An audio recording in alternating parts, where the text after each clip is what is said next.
안녕하세요 여러분. 앞서 영상에서 우리가 얼마나 소중한지를 알았고 또한 친구의 생명도 존중해야 하는 것을 배웠어요. 두 번째 파트에서는 이러한 생명을 나누고 이어간 사람들의 이야기를 하려고 합니다. 지금부터 두 소녀의 이야기를 들려드릴게요. 한 소녀는 누군가로부터 생명을 이어받았고 또 다른 소녀는 누군가에게 생명을 나누어 주었습니다. 어느 날부터였을까요? 세상이 흐려지기 시작한 게 짙은 안개 속에 갇힌 것처럼 아무것도 할 수 없게 돼버린 게 소지원 한 개. 평범한 일상이 물거품처럼 사라져버렸습니다. 눈앞의 글씨도 늘 머물던 교실의 풍경도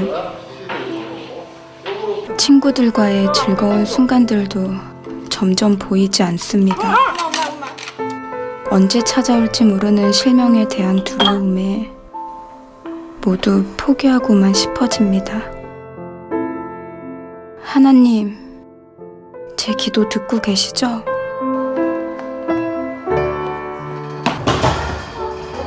매일 오르던 계단이 친구들과 웃으며 걷던 복도가 이제는 곳곳에 깊은 상처를 남깁니다. 지원이는 원추 각막 질환으로 중학교 3학년 때부터 앞이 잘 보이지 않기 시작했습니다. 6남매의 맏딸이었던 지원이는 동생들이 5명이나 있었기 때문에 부모님께 경제적 부담을 드리고 싶지 않아 앞이 점점 보이지 않는 상황에서도 가족들에게 이러한 사실을 말할 수 없었어요. 학교 생활을 하면서 헛손질, 헛발질을 하는 경우가 많아 교우 관계에서도 어려움을 겪었고 칠판이나 교과서를 보는 것도 어려워서 성적이 엄청 떨어졌어요. 실명이라는 두려움 속에서 아무도 할 수 없었던 지원이에게 어느 날 기적 같은 일이 찾아옵니다.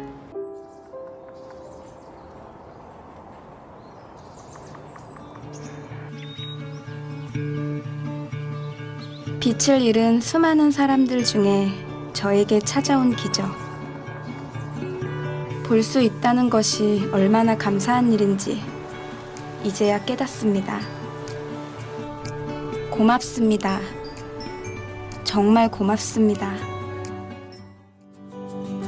지원이는 동갑내긴 한 남학생으로부터 각막을 이식받아 앞을 볼 수 있게 되었습니다.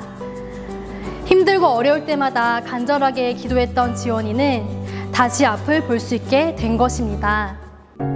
처음에는 눈이 그냥 나빠지는 거라고 생각했었던 일이 갑자기 실명이라고 너무 큰 일로 다가오니까 정말 너무 무서웠죠.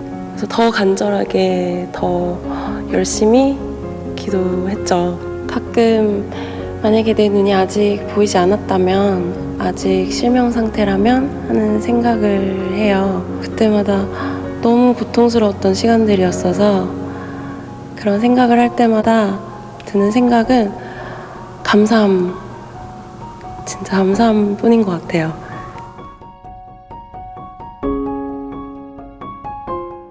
절망의 순간마다 용기를 잃지 않았던 지원이는 기적적으로 각막을 선물을 받고 지금까지 열심히 살고 있습니다. 지원이가 힘을 낼 수 있었던 이유는 기증인에 대한 감사함 때문이었어요. 현재 지원이는 각막을 이식받고 앞을 보게 된 것에 감사하며 어려움에 처해 있는 사람들을 돕기 위해 나눔과 봉사를 열심히 실천하며 살아가고 있습니다. 우리에게는 앞을 보는 것이 너무 당연한 일상이지만 과거의 지원이처럼 각막 이식을 기다리는 사람들에게는 앞을 볼 수 있다는 것이 기적과 같은 일인지도 모릅니다. 이어서 아주 특별한 사랑을 나누며 누군가에게 다시 살아갈 희망을 선물해준 친구를 만나볼게요. 힘들어도 웃음이 안 나도 웃고 사시길 바랍니다. 스마일. 내가 많이 아끼고 사랑하는 거 알죠?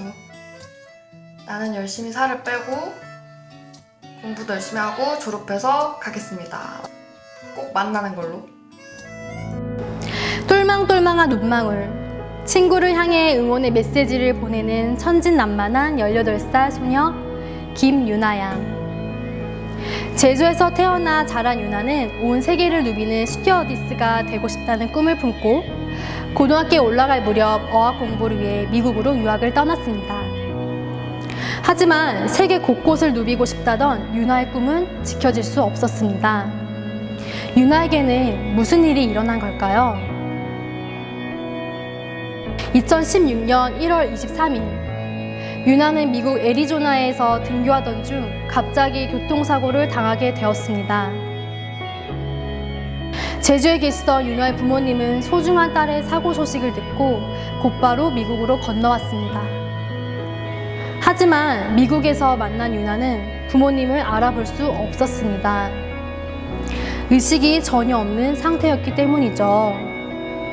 의료진은 유나가 깨어날 가망성이 없는 뇌사 상태라는 소견을 전합니다.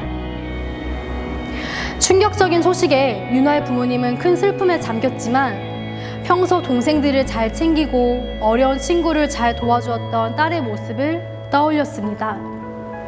그리고 지금 당장 생명을 이어받아야만 살 수 있는 환자들을 생각하며 뇌사 장기 기증을 결정하였습니다. 그리고 장기 기증을 통해 유나는 6명의 미국인에게 생명을 전했습니다. 그렇게 유나가 많은 생명을 살리고 세상을 떠난 후 4년이 지난 어느 날 작은 기적이 일어납니다. 유나의 생명을 이어받은 소녀가 제주에 계신 유나의 부모님을 찾아온 것입니다. 2살 때부터 소아 당뇨로 힘겨운 투병 생활을 했던 킴벌리 씨. 18살 때부터는 신장이 망가져 혈액투석 치료를 받으며 고통스러운 하루하루를 견뎠습니다. 인생에서 가장 힘든 시기를 보내고 있던 그때에 킴벌리 씨에게 건강한 삶을 살 수 있는 기회를 준 이는 유나와 그의 가족들이었습니다. 유나의 신장과 췌장을 이식받고 킴벌리 씨는 비로소 오랜 투병 생활을 끝내고 일상으로 돌아올 수 있었습니다. 그리고 작년에는 꿈이라고만 생각했던 결혼을 하면서 아름다운 가정까지 이루었습니다. 그 후 4년이 지난 2020년 1월 유나의 사주기에 맞춰 킴벌리 씨는 한국에 방문했습니다. 바로 유나의 부모님을 만나 뵙고 유나의 고향인 제주를 방문하기 위해서였죠. 이들의 특별한 만남은 많은 언론의 주목을 받았고 유나의 생명을 통해 건강하게 살아가고 있는 킴벌리 씨의 모습은 유나의 부모님에게 큰 감동을 안겼답니다. 지금까지 우리는 생명을 선물 받은 지원이와 생명을 선물한 유나, 두 친구의 따뜻하고 특별한 이야기를 나눠봤는데요. 생명 나눔이 가지는 가치는 정말 대단한데 조금 더 구체적으로 생명 나눔을 실천할 수 있는 방법을 알아볼까요? 맨 처음에 영상을 통해 만났던 지원이의 이야기를 기억하시나요? 실명 위기까지 갔던 지원이가 다시 앞을 볼 수 있도록 해준 생명 나눔을 각막 기증이라고 합니다. 각막은 검은 눈동자를 덮고 있는 얇은 막입니다. 각막이 혼탁해지거나 손상을 입으면 앞을 보는 게 어려워지는데요. 각막 기증은 이런 질병이나 사고로 인해 각막이 손상되어 앞을 보지 못하는 환자들에게 건강한 각막을 기증하는 일입니다. 이런 각막은 반드시 사후에만 기증이 가능하고 한 사람의 각막 기증을 통해 2명의 환자가 다시 앞을 볼 수 있습니다. 또한 화면에 나와 있는 것처럼 사후에 6시간 이내 기증을 위한 적출이 이루어져야 하고 생후 6개월에서 85세 전이면 시력, 생맥, 난시, 원시, 아무 상관없이 전염성 질환만 없다면 누구나 다 참여할 수 있는 나눔입니다. 다음으로 뇌사시 장기 기증은 앞서 유나가 실천했던 생명 나눔을 의미합니다.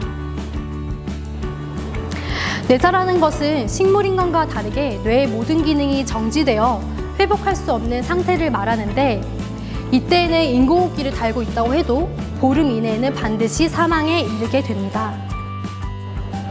반면 식물인간은 되뇌의 일부만 손상이 되어 자발적으로 호흡이 가능하고 소화도 시킬 수 있어서 깨어날 가능성이 있기 때문에 장기 기증은 절대로 할 수가 없어요. 식물인간 상태와 뇌사 상태를 혼돈하여 사용하는 경우가 많은데 장기 기증은 불이한 사고나 질병으로 반드시 뇌사 판정을 받았을 때에만 가능합니다. 뇌사시에 장기를 기증하게 되면 심장, 췌장, 간, 콩팥 2개, 폐 2개, 각막 2개를 기증할 수 있어 총 9명의 생명을 살릴 수 있어요.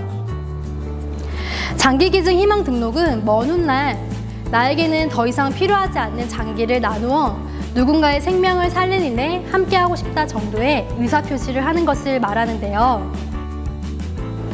이러한 장기 기증 희망 등록은 법적 구속력이 없기 때문에 희망 등록을 했다고 해서 반드시 장기 기증을 해야 하는 것은 아닙니다. 사후에 가족이 동의를 했을 경우에만 기증이 이루어질 수 있어요. 여러분, 오늘 생명나눔 교육은 어땠나요? 새롭게 알게 된 나눔으로 관심을 갖게 된 친구들도 있겠지만 다소 생소하고 어려운 친구들도 있었을 것 같아요.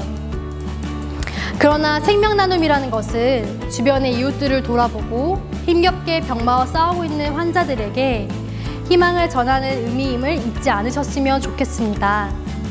그럼 생명나눔 교육은 여기서 마칠게요. 여러분 모두 화이팅!